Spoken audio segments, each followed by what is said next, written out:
안녕하세요, 여러분. 28년 동안 내과 진료를 해오고 있는 최경식입니다. 오늘은 많은 분들이 궁금해하시고 실제로 병원에 오셔서 자주 묻는 주제에 대해 이야기해 보도록 하겠습니다. 바로 왜 나이가 들수록 살이 찌는가? 그리고 비싼 약 없이 혈당을 낮추고 뱃살을 줄이는 법에 대해 쉽게 알려드리겠습니다. 아주 자세하게 천천히 끝까지 설명해 드릴 테니 집중해서 들어주시길 바랍니다. 들으시면서 내용이 유익하다고 생각되신다면 구독과 좋아요, 알림 설정까지 하시어 앞으로 더 많은 건강 정보도 얻어가시길 바랍니다. 1. 나이 들수록 살이 찌는 이유. 1-1. 신진대사 저하. 우리가 살아가면서 기본적으로 사용하는 에너지량을 기초대사량이라고 합니다. 젊을 때는 근육량도 많고 활동도 많아서 자연스럽게 기초대사량이 높습니다. 하지만 나이가 들면 근육이 줄어들고 활동량도 감소해서 이 기초대사량이 떨어집니다. 예를 들어 30대에는 가만히 있어도 하루 1400칼로리를 소모했다면 50대에는 똑같이 있어도 1200칼로리밖에 안 쓰게 되는 겁니다. 1- 인슐린 저항성 증가. 탄수화물을 섭취하면 혈당이 올라가고 이때 췌장에서 인슐린이라는 호르몬이 분비되어 혈당을 세포 안으로 넣어줍니다. 그런데 나이가 들면 우리 몸이 인슐린에 덜 반응하게 됩니다. 즉 혈당이 잘 조절되지 않고 남은 당은 결국 지방으로 바뀌어 저장되죠. 주로 복부, 즉 뱃살로 가게 됩니다. 1-3. 생활 습관 변화. 40대 이후부터는 앉아서 일하는 시간이 늘어나고 운동은 줄어들며 스트레스는 많아지죠. 특히 밤늦게 야식이나 술을 자주 먹게 되면 살이 찌는 조건이 완벽히 갖춰집니다. 2. 다이어트 약과 한약 왜 실패할까? 2-1. 단기적 효과. 식욕 억제제나 다이어트 약은 대부분 단기적으로는 체중을 줄일 수 있습니다. 그러나 효과는 잠깐이고 약을 끊으면 다시 원래대로 돌아가는 경우가 대부분입니다. 2- 부작용 위험. 다이어트 약의 부작용에는 불면증, 심장 두근거림, 우울감, 소화불량 등이 있습니다. 심한 경우 간이나 신장에 부담이 가는 경우도 있습니다. 한약도 마찬가지로 개인 체질에 맞지 않으면 효과를 못 보거나 오히려 해가 될 수 있습니다. 2-3. 근본 원인 해결 아님. 가장 큰 문제는 이런 약들은 혈당 조절이나 식습관 개선 같은 근본적인 원인을 해결하지 않는다는 것입니다. 즉, 겉으로 보이는 살만 잠시 줄였을 뿐 다시 돌아오는 건 시간 문제입니다. 3. 밥을 줄이지 않고도 살을 뺄 수 있다. 믿기 힘든 이야기. 대부분의 사람들이 살을 빼려면 밥부터 줄여야 한다고 생각합니다. 물론 탄수화물은 과다 섭취 시 체지방으로 저장되기 쉽기 때문에 줄이는 것이 일반적인 방법으로 받아들여져 왔습니다. 그러나 꼭 그렇게 극단적으로 줄이지 않아도 밥의 종류와 조리 방식을 바꾸는 것만으로도 충분히 살을 뺄 수 있습니다. 현장에서 수많은 환자들을 보다 보니 밥을 줄이거나 굶으면 오히려 실패하는 경우가 많았습니다. 왜냐하면 식사량을 억지로 줄이면 포만감이 부족해져 스트레스가 증가합니다. 배고픔을 참다가 폭식으로 이어지거나 야식 욕구가 강해집니다. 에너지 부족으로 기초 대사량이 더 낮아져 살이 잘 안 빠지는 체질로 바뀝니다. 그래서 저는 환자들에게 항상 이렇게 말씀드립니다. 밥을 줄이지 마세요. 대신 밥의 내용을 바꾸세요. 밥이란 무엇인가? 밥은 우리가 가장 자주 먹는 식사 형태입니다. 쌀밥 자체가 나쁜 것은 아닙니다. 하지만 하얀 쌀밥만 먹을 경우 혈당이 빠르게 오르고 포만감이 짧게 지속되며 금세 배가 고파지는 구조입니다. 그래서 다음 두 가지 전략이 매우 중요합니다. 사과 식초를 밥에 넣는다. 혈당의 급상승을 막아주고 포만감을 오래 지속시킵니다. 귀리를 섞는다. 식이섬유를 추가해 소화를 천천히 진행시켜주며 장 건강까지 챙길 수 있습니다. 이 두 가지는 결국 같은 양의 밥을 먹어도 혈당이 덜 오르고 지방으로 저장되는 당이 줄어들게 만드는 구조입니다. 밥을 그대로 먹으면서도 살이 빠지는 원리. 사과 식초는 소화 효소의 작용을 느리게 하여 탄수화물 흡수를 천천히 유도합니다. 귀리는 식이섬유가 풍부하여 혈당이 천천히 오르도록 조절하고 배변 활동에도 도움을 줍니다. 이 두 가지가 결합하면 식사 후에도 배가 든든하고 간식 욕구가 줄어들어 결국 하루 총 섭취 칼로리가 줄어들게 됩니다.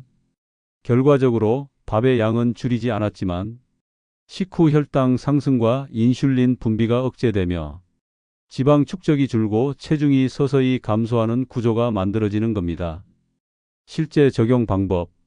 기존처럼 밥을 찢되 사과 식초를 한 스푼 넣는 것만으로 시작하세요. 조금 익숙해지면 쌀의 귀리를 3분의 1에서 2분의 1로 섞어서 같이 밥을 찢습니다. 사과 식초는 위가 약한 분의 경우 처음에는 0.5큰술부터 시작해도 충분합니다. 이렇게 바꾼 밥을 매일 아침과 점심만이라도 적용해 보세요.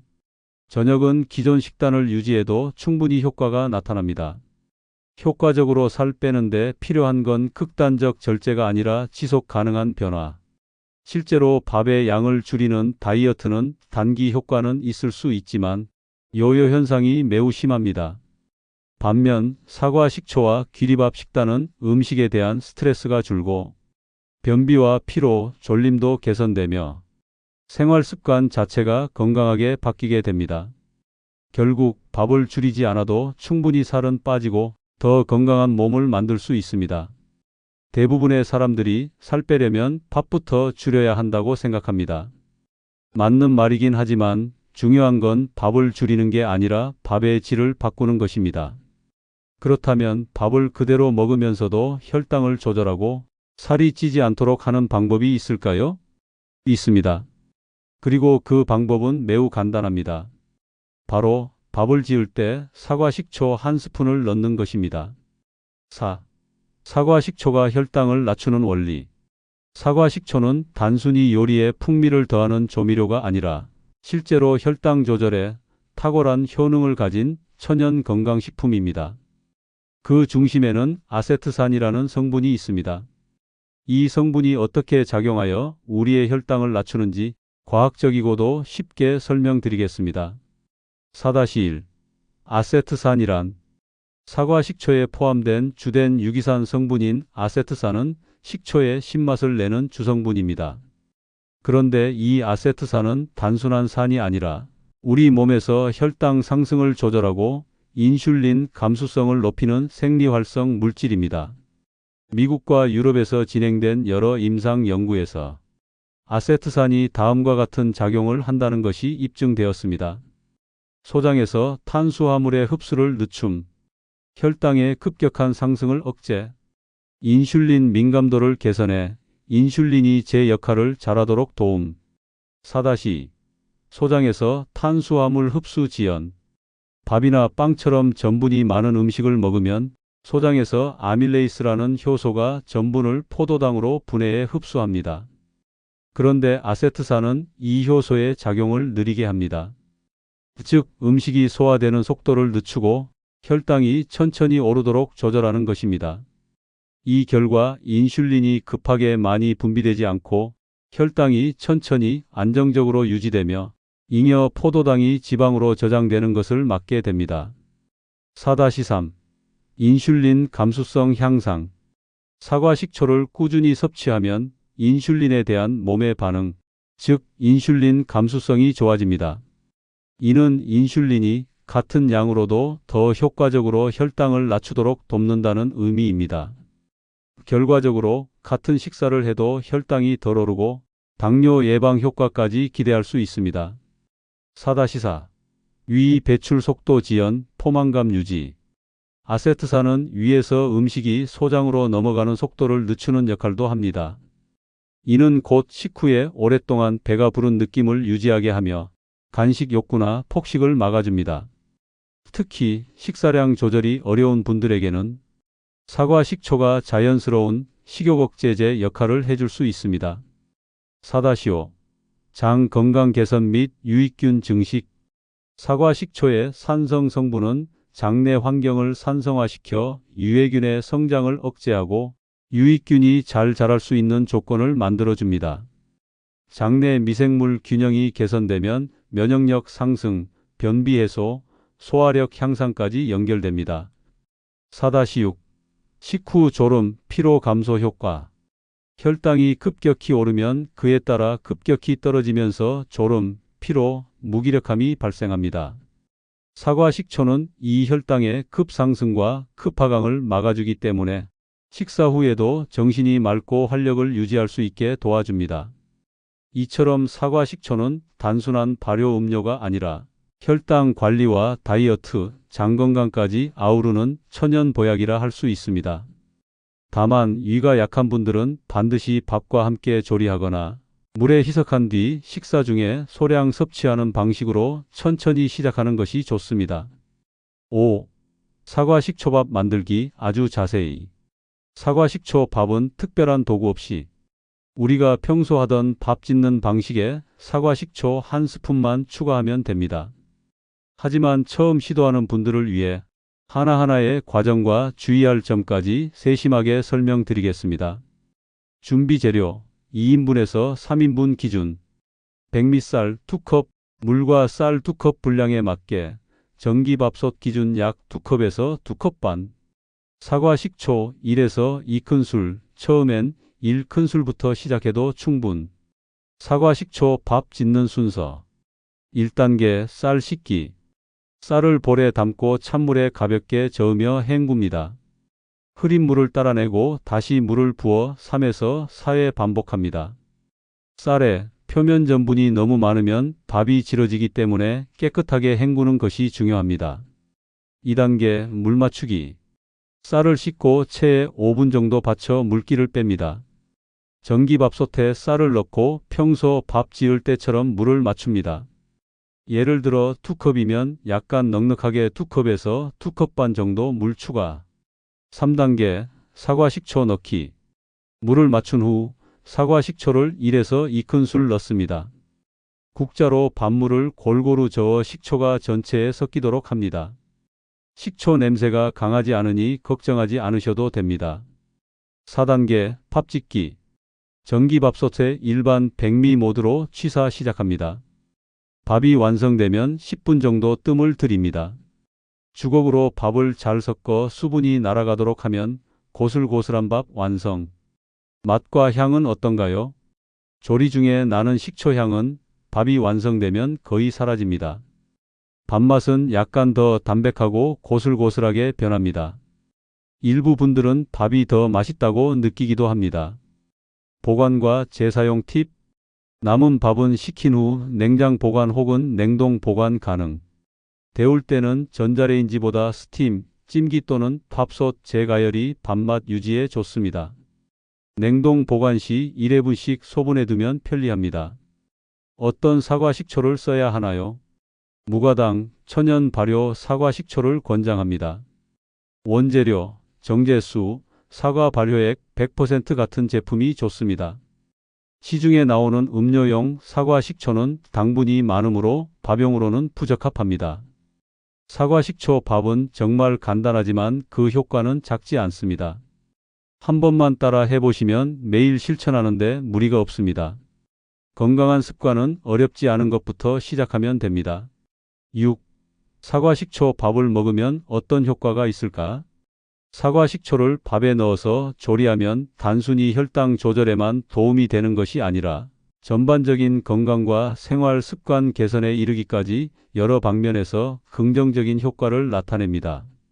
이 장에서는 그 효과들을 하나하나 세부적으로 설명드리겠습니다. 6-1. 혈당 조절 효과. 가장 대표적인 효과입니다.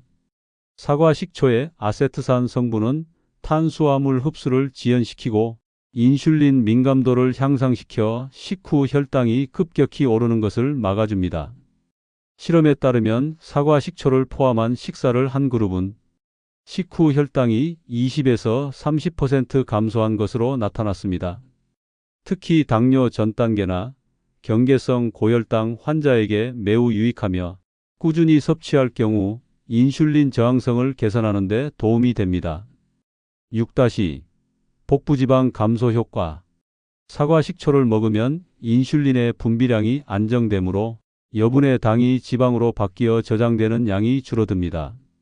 그 결과 복부 비만, 특히 내장 지방이 줄어드는 효과를 기대할 수 있습니다. 일본 연구에 따르면 사과 식초를 12주간 꾸준히 섭취한 그룹은 복부둘레와 체지방률이 유의미하게 감소했습니다. 사과 식초는 지방 분해를 유도하는 유전자 작용도 자극하는 것으로 알려져 있습니다. 6-3. 포만감 유지 및 식사량 감소. 사과 식초는 위 배출 속도를 늦춰주는 작용이 있어 밥을 먹은 후 오랫동안 배가 부른 느낌을 유지할 수 있게 해줍니다. 이는 식사 후 간식이나 후식을 먹고 싶은 충동을 줄여주고 전체 섭취 칼로리를 자연스럽게 줄이는 데 도움을 줍니다. 다이어트를 위해 억지로 식사를 줄이는 것보다 훨씬 지속 가능하고 스트레스 없는 방식입니다. 6-4. 당뇨, 고혈압, 고지혈증 개선 보조 효과. 혈당이 안정되면 자연스럽게 혈관 건강도 좋아집니다. 이로 인해 고혈압, 고지혈증 등 대사질환 개선에도 도움이 됩니다. 혈중 중성지방 수치가 낮아지고 나쁜 콜레스테롤 수치가 줄며 전반적인 혈관 탄력성과 혈압 안정에 기여하게 됩니다. 6-5. 장 건강 개선 및 변비 해소. 사과 식초는 장내 유익균이 잘 자랄 수 있는 산성 환경을 제공하고 위장 운동을 촉진하여 배변 활동을 도와줍니다. 특히 귀리와 함께 섭취할 경우 식이섬유와 유기산의 이중 효과로 변비 해소에 더욱 탁월한 결과를 보입니다. 과민성 대장 증후군이 있는 환자들에게도 증상 완화 보고가 종종 있습니다. 6-6. 피로 회복 및 식후 졸림 완화. 혈당이 급하게 오르면 급격히 떨어질 때 심한 피로와 졸음을 유발할 수 있습니다. 사과 식초는 이 급격한 혈당 변화폭을 줄여줘 식사 후에도 정신이 맑고 활동성이 유지되게 도와줍니다. 직장인, 학생, 운전자 등 집중력이 중요한 분들에게 특히 유익합니다. 당 떨어짐으로 인한 무기력증에도 도움됩니다. 7. 사과 식초 밥이 특히 좋은 사람들. 당뇨병 또는 당뇨 전 단계 진단을 받은 분, 40대 이상 중년층으로 살이 잘 안 빠지는 분, 뱃살이 두드러지게 늘어난 분, 고지혈증, 고혈압 등 복합질환 있는 분, 체중 감량은 하고 싶지만 굶기 싫은 분. 8. 사과 식초의 부작용 및 주의사항. 속쓰림 주의. 사과 식초는 산성이기 때문에 위가 약하신 분은 처음에 적은 양으로 시작하세요. 0.5큰술부터 천천히 늘려도 충분합니다. 위염, 위궤양 있는 경우 공복에 식초를 직접 마시거나 다량 섭취하면 자극이 될 수 있습니다. 밥에 넣어 조리할 때는 상대적으로 안전합니다. 약 복용 중인 분, 특히 혈당약이나 인슐린을 사용하는 분은 저혈당 위험이 있으므로 식단 변화 전 의사와 상의가 필요합니다. 9. 귀리를 밥에 섞으면 더 좋아지는 이유. 사과 식초와 함께하면 더욱 좋은 재료가 바로 귀리입니다. 귀리란 귀리는 곡물 중에서도 특히 건강에 좋은 성분이 많기로 유명합니다. 특히 베타글루칸이라는 식이섬유가 풍부한 것이 특징입니다. 귀리의 효과. 혈당 상승 억제, 식후 혈당 피크 방지, 포만감 증가, 체중 조절 효과, 콜레스테롤 저하, 장내 환경 개선, 변비 해소. 10. 귀리밥 만드는 방법 아주 자세히. 준비 재료. 쌀 1컵, 귀리 1컵, 물 2.5컵. 귀리가 물을 많이 흡수하므로 약간 더 필요. 사과 식초 1큰술. 선택사항. 만드는 방법. 귀리는 반드시 찬물에 2시간에서 3시간 이상 불려둡니다. 쌀과 불린 귀리를 함께 씻어서 밥솥에 넣습니다. 물은 쌀과 귀리의 총량보다 약간 넉넉히 넣습니다. 원한다면 사과 식초를 마지막에 추가해서 밥을 지으면 끝. 11. 귀리와 사과 식초 밥의 시너지 효과. 귀리와 사과 식초 각각만으로도 매우 훌륭한 건강식 재료이지만 이 두 가지를 함께 섭취하면 놀라운 시너지 효과가 나타납니다. 여기서 시너지 효과란 단순히 두 재료의 장점이 더해지는 것이 아니라 서로의 작용을 강화해서 예상을 뛰어넘는 건강 효과를 만들어내는 것을 의미합니다. 하나하나 자세히 살펴보겠습니다. 11-1. 혈당 조절 효과의 극대화. 귀리는 베타글루칸이라는 수용성 식이섬유를 많이 함유하고 있어 탄수화물이 천천히 흡수되도록 도와줍니다. 반면 사과 식초의 주성분인 아세트산은 소장에서 탄수화물 분해 효소의 작용을 억제해 혈당이 빠르게 오르지 않도록 막습니다. 이 두 작용이 동시에 일어나면 식후 혈당이 천천히 부드럽게 올라가는 혈당 곡선을 만들어주어 인슐린이 과도하게 분비되는 현상을 억제합니다. 이 말은 곧 지방으로 저장되는 당의 양을 줄이고 지방 축적을 막는다는 뜻입니다. 이는 복부 비만, 특히 내장 지방을 줄이는 데 효과적입니다. 11-2. 포만감 증가로 식사량 조절. 귀리의 섬유질은 위에서 물을 흡수하면서 팽창하여 포만감을 오래 유지시킵니다. 여기에 사과 식초의 아세트산은 위 배출 속도를 늦춰서 식사 후에도 오랫동안 포만감을 유지하게 해줍니다. 이로 인해 간식이나 폭식 욕구가 줄어들고 식사량을 자연스럽게 줄이게 됩니다. 다이어트에 있어서 먹지 말라는 방식보다 훨씬 스트레스가 적고 지속 가능성이 높습니다. 11-3. 장 건강 및 배변 활동 개선. 귀리는 장내 유익균의 먹이가 되는 프리바이오틱 섬유질이 많습니다.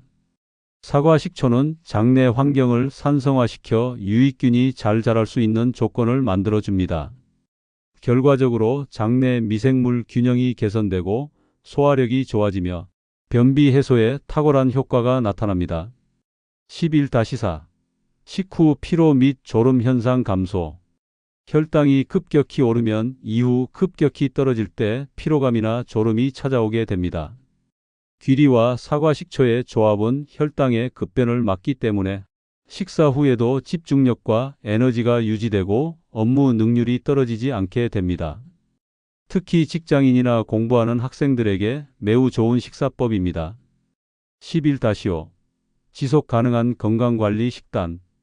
귀리와 사과 식초는 모두 일상적인 식사에 자연스럽게 포함될 수 있는 재료입니다. 가격도 비교적 저렴하고 특별한 조리 기술 없이도 적용이 가능하며 가족 모두 함께 먹을 수 있어 실생활에 도입하기 쉽습니다. 지속 가능한 식단이라는 것은 일시적인 다이어트가 아닌 평생 실천 가능한 건강 습관이라는 뜻입니다. 그래서 건강한 생활을 오랫동안 유지하고 싶은 분들에게 가장 효과적인 방법이기도 합니다. 이 두 재료를 함께 썼을 때는 다음과 같은 장점이 있습니다. 혈당이 아주 천천히 올라감, 인슐린 분비 감소, 지방 축적 방지, 포만감 증가, 식사량 자연 감소, 장 건강 개선, 소화력 증가, 변비 해소, 식후 피로 감소, 졸음 줄어든. 12. 건강한 밥상으로 질병을 예방하세요. 마지막으로 오늘 소개해드린 저칼로리 밥 만들기 비법, 즉 사과 식초와 귀리를 활용한 식단은 단순히 체중 감량을 넘어서 당뇨, 고혈압, 심장질환 등 만성질환 예방과 개선에 큰 도움이 될 수 있습니다. 사과 식초는 혈당 조절에 효과적이며 귀리는 식이섬유와 베타글루칸이 풍부해 혈당 상승을 완만하게 하고 장 건강에도 이롭습니다. 이러한 식단은 누구에게나 적용할 수 있지만 특히 당뇨 전 단계나 고혈압, 심혈관 질환 위험이 있는 분들, 그리고 체중 관리에 어려움을 겪는 분들에게 더욱 효과적입니다.